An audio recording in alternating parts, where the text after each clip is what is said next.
Arcadian Vanguard presents The Wrestling News in your daily wrestling newscast for Monday, March 20th, 2023.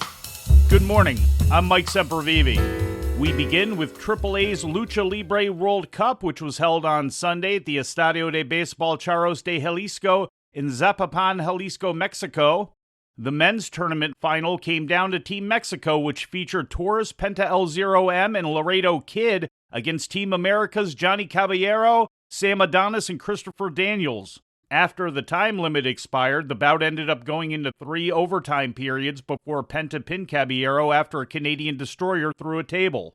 On the women's side, Team USA's Camille, Diana Purrazzo, and Jordan Grace brought home the victory, defeating Team Mexico's La Hydra, Flammer, and Sexy Star 2 in the final.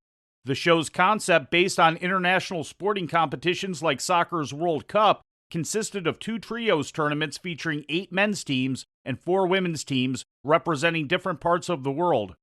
The show was streamed as a standalone pay-per-view on Fight Plus.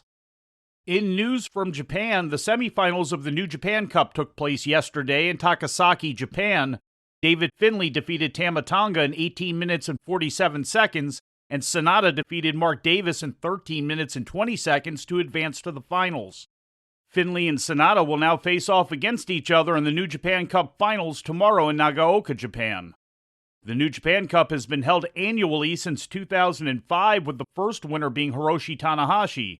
Other past winners include Yuji Nagata, Kazuchika Okada, Shinsuke Nakamura, Kota Ibushi, Tetsuya Naito, Zack Sabre Jr., and Will Ospreay.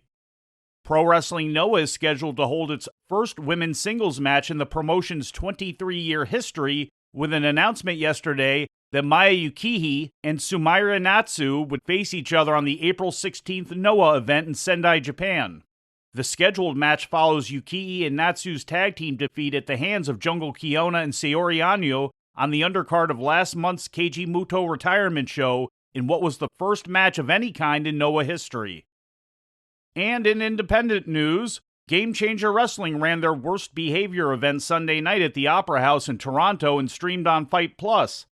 In the main event, Masha Slamovich made the first defense of the GCW World Championship by defeating Speedball Mike Bailey. Slamovich defeated Nick Gage for the title on Friday. And before we leave you today, we'd like to remind you that however you consume your content, you can find the wrestling news 24 hours a day and 7 days a week across social media. On Twitter, follow us at Wrestling News AV. Our Facebook page is also Wrestling News AV. The Wrestling News can also be found on the Arcadian Vanguard YouTube page. And for those who utilize Amazon Echo devices, just tell Alexa to play the Wrestling News podcast. And remember to make sure you add podcast at the end. Once again, for daily updates, breaking news, and more, follow the Wrestling News across social media. And that's the news for today. If anything happens, we will be here to tell you about it. No clickbait, no paywall, just the Wrestling News. The Wrestling News is a division of Arcadian Vanguard, and the Wrestling Newscast is a production of the Arcadian Vanguard Podcast Network.